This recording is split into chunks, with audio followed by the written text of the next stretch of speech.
Hello, everybody, and welcome to another episode of nftwins. Today, we're going to talk about pivot or persevere, the crossroad of any startup. Well, if you persevere, you can either go to greatness or it leads to years wasted. The same goes with pivot. It can lead to greatness and at the same time could kill your momentum. So, in this episode, you're going to learn about what are the signals, when should you actually pivot, or when is it worth it to double down and spend more time on the current idea. All right, Mark, are you ready to jump in? Fuck yeah, let's go, my boy. All right. So, in general, I want to talk about first the startup dilemma or the dilemma a founder has, and then Founder's dilemma. yeah, it's kind of a founder's dilemma. All right. So, one of the biggest things that every founder has is like it's their own baby, right? It's their when they start something and the idea, they fall in love with it. It's like with a baby. When you ask somebody, "Oh, what do you think about my baby? Isn't It's it ugly. pretty?" It's ugly. It's super ugly. Like to be honest, most babies are pretty ugly. And then like, but you look at it and you're like, oh my god, I don't have a baby, but she's like, oh my god, it's so pretty. Everybody's like, oh my god, my baby's the prettiest of all of them. And honestly, probably pretty ugly. And the same goes with the startup. Like, it can turn out to be a top model, super pretty, and making a lot of money, but most of the time at the beginning, it's very ugly. Needs a lot of love, a lot of time, and especially a lot of money. So that's, I think, like the dilemma. And then comes to the point when you're doing this for years and the baby's not growing, like when do you actually, it's time to pivot or double down? So these are like the questions I want to talk about. Mark, do you want to talk about Our backstory? Yes, maybe you want to bring it up on Gazoom. All right. So Gazoom was our first startup, right? As you probably know or not know. It was basically, we started off with the idea of social media for gamers. So we're thinking an Instagram for gamers. Because back in the day, there was not a lot of When gaming. was that? 2018. 2018 we started the business, so there was not a lot of gaming content on social media because it had kind of a stigma, like, hey, the fuck, this is not cool, man. And back then, nowadays, streaming of games, etc., is really massive, but back then it was kind of still niche, and on Instagram there was not much happening on that.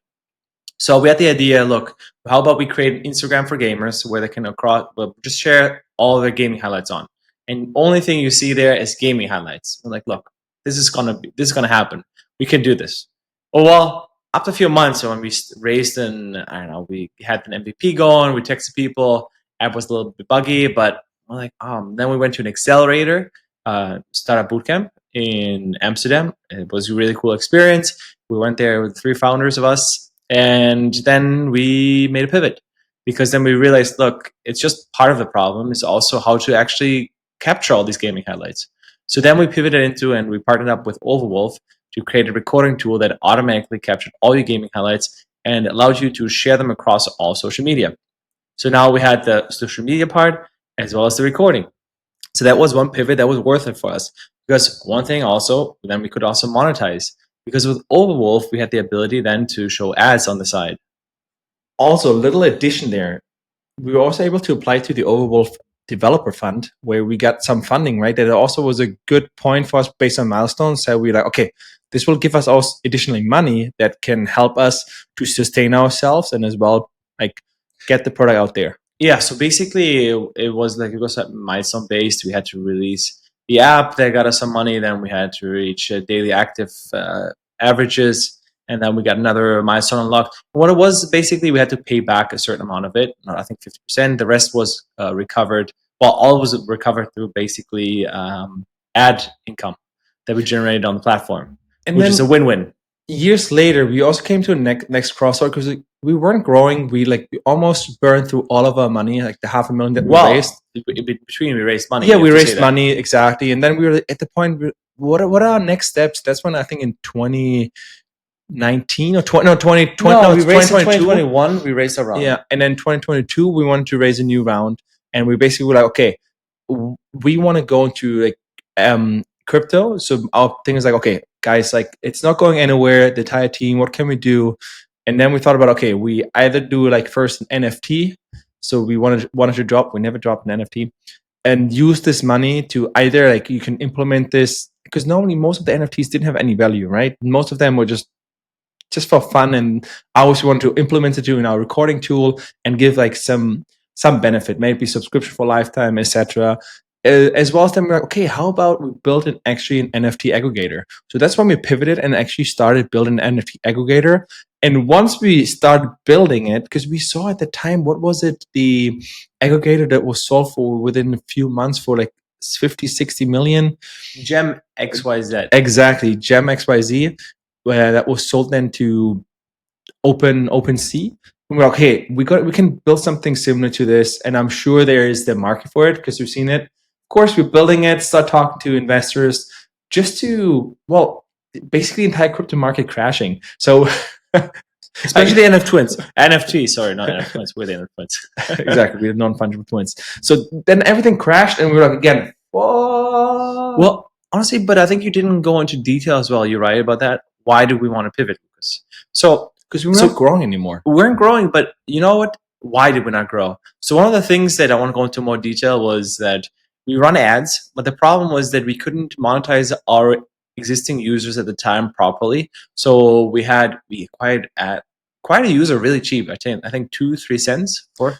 At the beginning, it was very, very cheap. Later, it was more expensive. But the thing is, there was the constraint of overall the platform because they didn't allow any Google ads because Google ads are not allowed on desktop applications. Exactly, desktop applications, not at that time.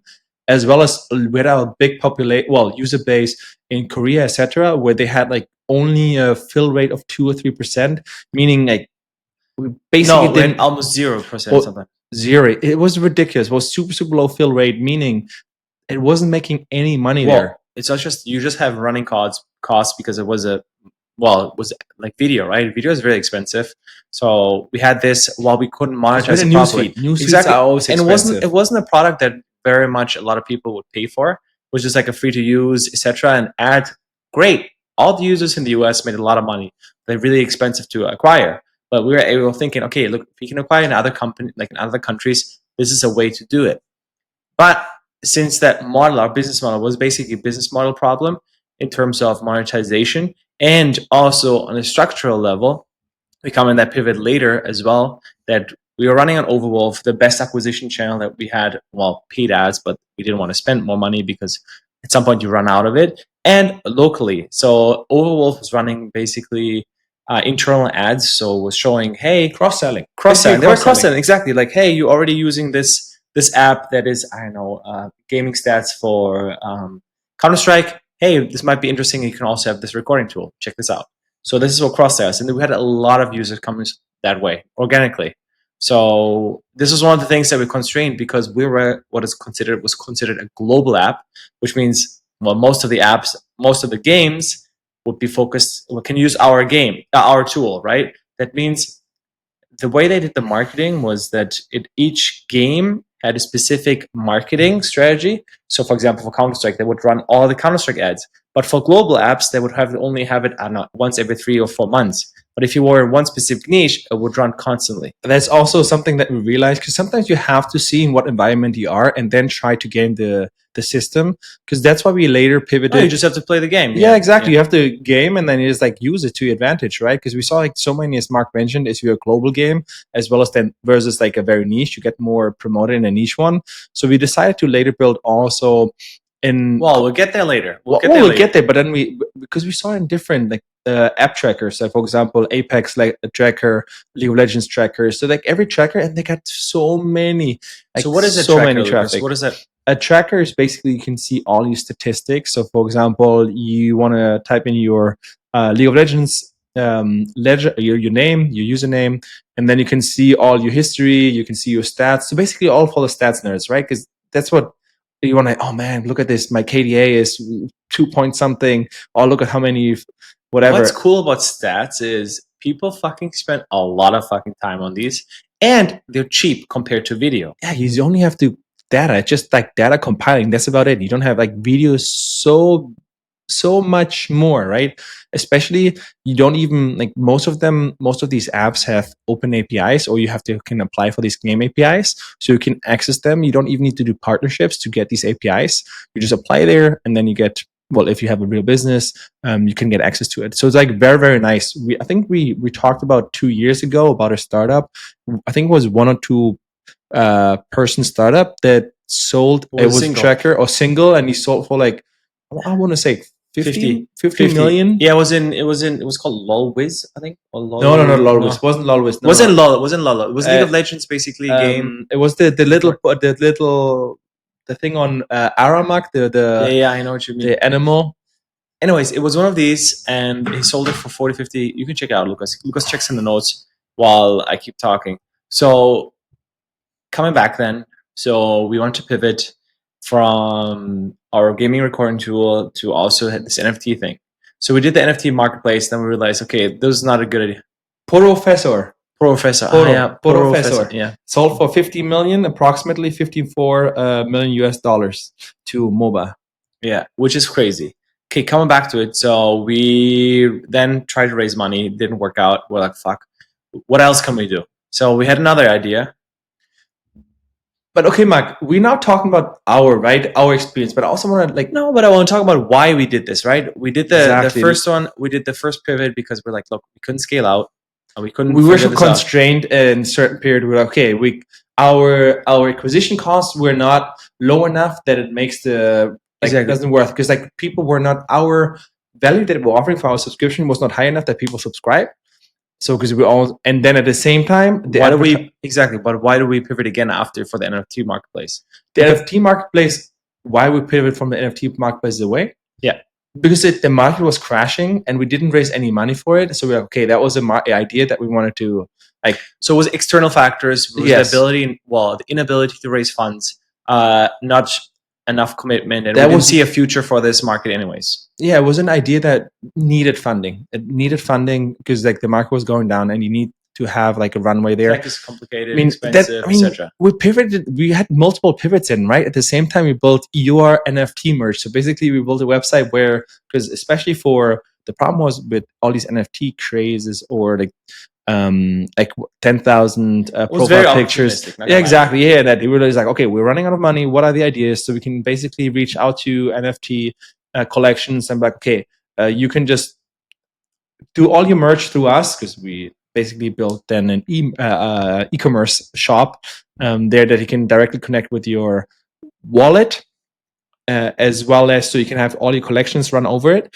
which was also one of the things. And then we later, okay, fuck this, like, okay, that was something. Why? Because we didn't burn for it, and also the market was going down, so it was not the best situation.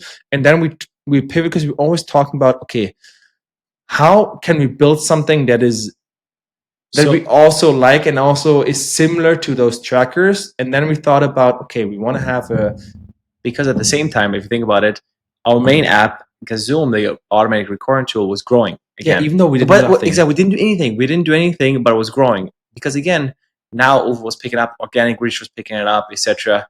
We at some point we also had we did a lot of SEO, but a shit ton of SEO. Oh man, wrote so many articles. I think literally, but this was at the same time because we didn't do any SEO articles, and then within 6 months, I don't know, I wrote like 400, 500 articles, which most of them were like either Valorant for like lineups. So we did, because we built later a coaching tool, an app for Counter-Strike as well as Valorant for all these lineups for each map. And Mark recorded for months, like they're in the game, throwing all the grenades from different websites. Didn't make me a better player, but I did. Yeah, I mean, that's the thing, like all these lineups. And I mean, the app is, even though we close the company, these apps are still kind of running. I don't even know how. Like we stopped the server, and so technically you shouldn't even be able to open the map. Like when you open the app, it should show the map of each, like of the game, like Valorant, of each map, and still people using it, because like then they can just like have it open on a second screen, click on it, and they see directly the grenades. So like it's shortly. So in the end, my point is, with it, we did a lot of SEO, which then created us a lot of organic traffic and then helped us grow these apps. But at the same time, when we were building these, there's also one of the points, our CTO said, okay, I have a burnout. Wait, no, let's come back. Let's go to the why we did it. Look, we realized already, we teased this a little bit earlier, that organic reach was the best thing we could do, because honestly, otherwise it wasn't worth it, because the lifetime value of a user wasn't high enough if we acquired them. At that point, it was more expensive. Exactly, because even 2 cents is expensive to acquire a user if you get you zero money out of it because you can't run ads on them, or monetize them in app. So that's why we realized, look, we understand now how the local marketing works, right? Which was the organic one, which was in this sense Overwolf. So you had to build apps that were specifically for a single game so they can promote you harder, and then the people will also you want something because it's ad based. You're showing ads in your app that they spend a long time on. So we ended up with a coach/stats app. So that's why we built Valo Strats and CS Strats.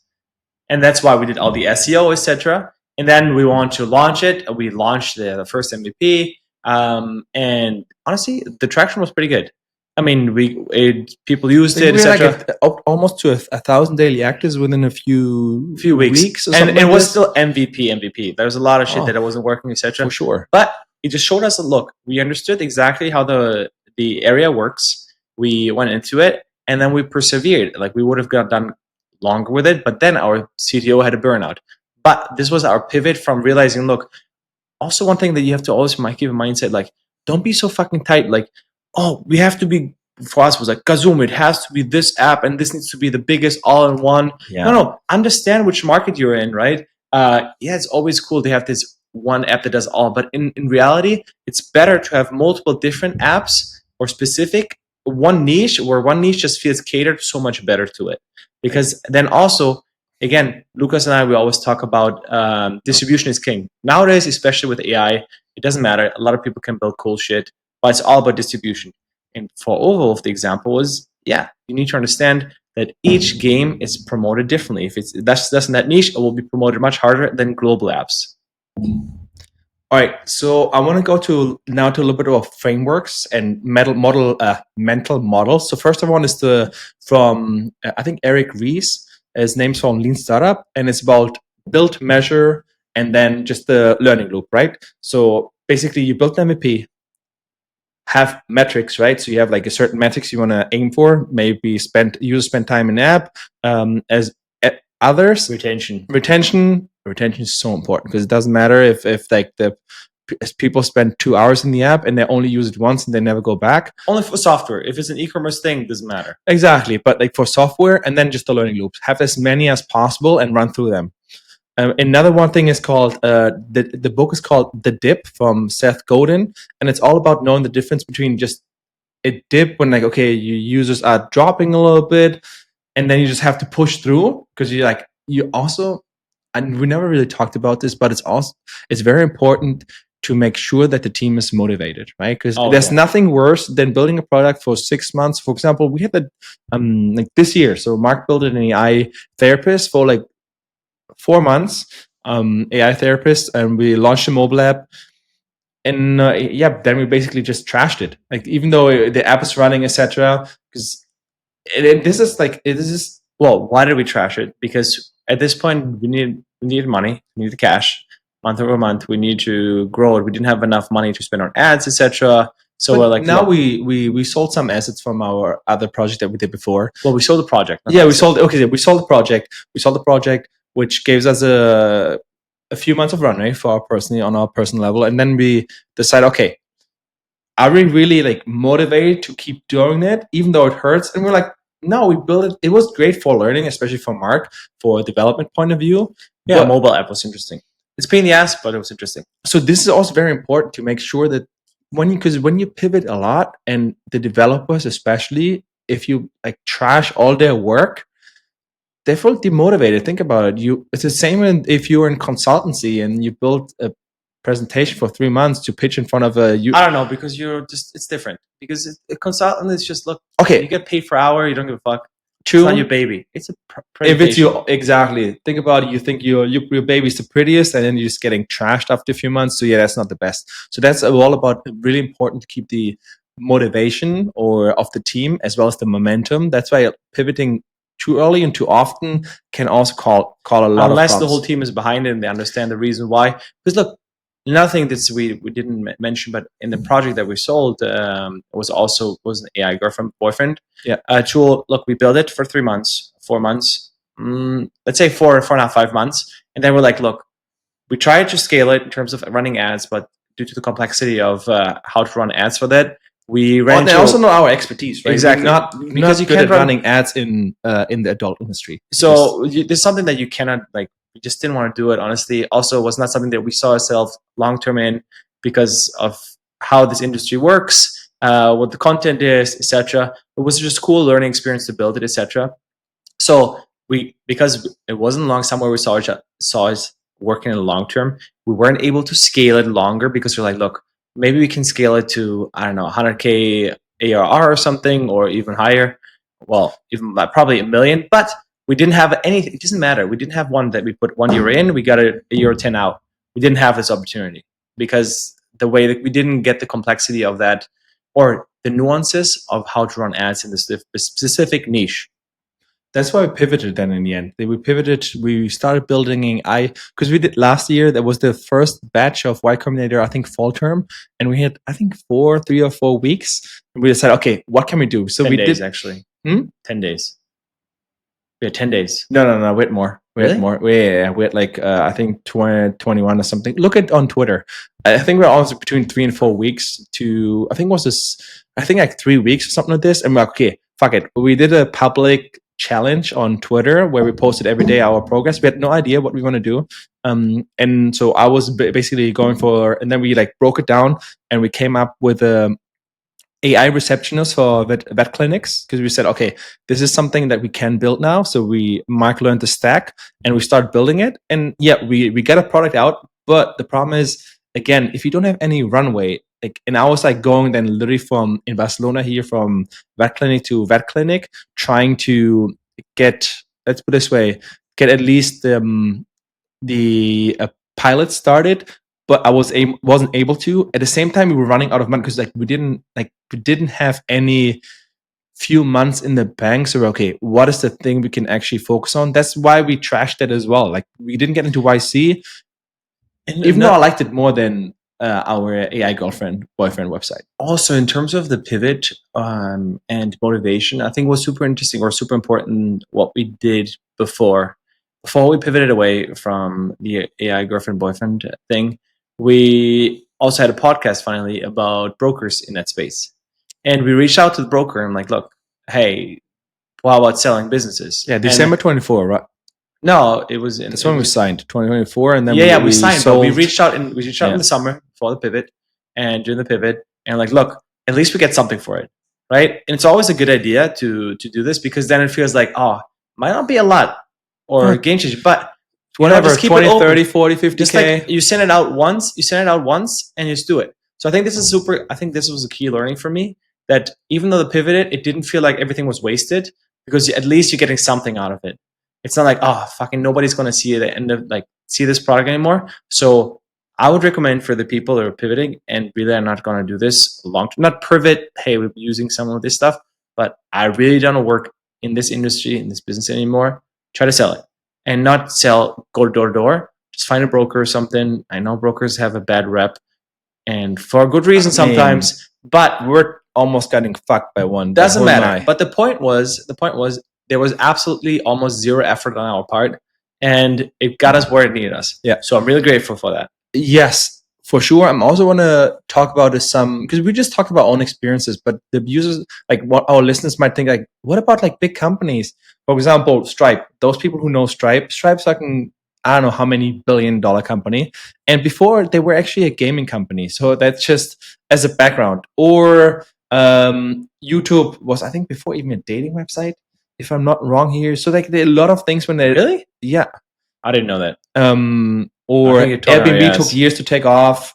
So these are like a lot of things that like changed. Or for example, Instagram was before Bourbon, something like this. Bourbon, yeah. So it's a lot of companies needed to pivot to get to that idea. So that's why pivoting is very good, but you have to be careful that you don't pivot too often. Because if you pivot too often, kill the morale. If you don't have the runway to actually pivot, to have give it the new idea enough time, will be a very bad idea. So there are a lot of things, but it can be an awesome tool, like to save your company or increase revenue, etc.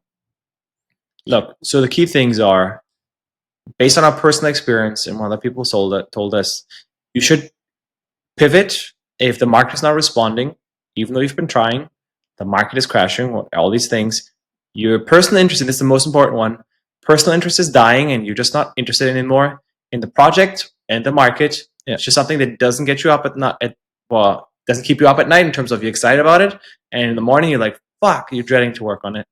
And maybe there's a better problem that you can solve with the current resources in terms of, hey, I don't know, you're focusing on, let's say, kind of AI boyfriend girlfriend. You could use AI, the same systems, for something else in a different industry.